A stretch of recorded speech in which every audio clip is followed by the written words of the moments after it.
Hi, this is Rachel from the Shades of Orange. Today I want to talk about Hex by Thomas Olde Heuvelt, and this is a horror book that was originally written in Dutch and then was translated to English.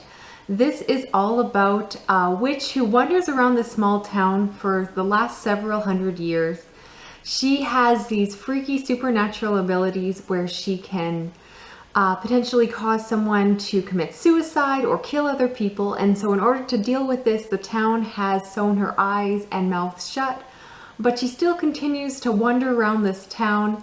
And as you can imagine, the witch herself, Catherine, is absolutely creepy. This is one of the first horror books I've read. I'm still kind of dipping into the genre, but I think it was a great place to start. Now, this is a really intelligently written horror book that really plays with the tropes of the genre.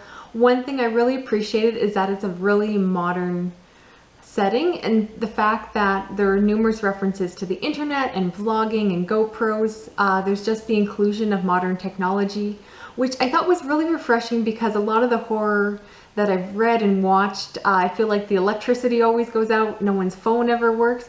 But this really has the opposite, where they're able to actually capture the witch on video, and instead it's more about the small town trying to suppress this information and keep the witch's supernatural powers under wraps so the rest of the world doesn't find out about what's going on in this small town. As well, the author really plays with the concept of fear, the idea that there's the potential for mass hysteria, and just what a powerful motivation fear can be. The tone of this book does start out surprisingly light. It almost felt like more of a contemporary story at the beginning about a family that just happens to live in this town. Because everyone has grown up with this witch, they've almost become immune to the creepiness of the situation and are desensitized to it. So you find people just going, oh look, there's Catherine over there. And at first they're not as scared as you would expect them to be. So I wish the tone had been a little bit darker at the beginning.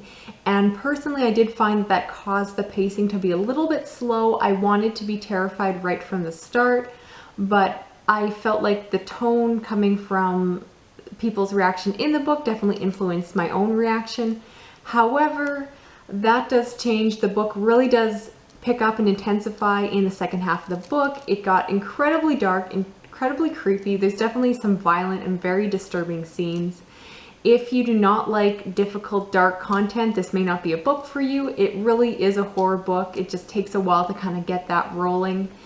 And the end of the book was gripping. I was holding my breath reading the last 100 pages, and I will say there's a lot of weird and effed up stuff that happens towards the end of the book, but it's fantastic. The author has a really crazy mind, and it comes across on the page. So while I didn't think this book was perfect, I thought it was such a fresh and fun take on the horror genre.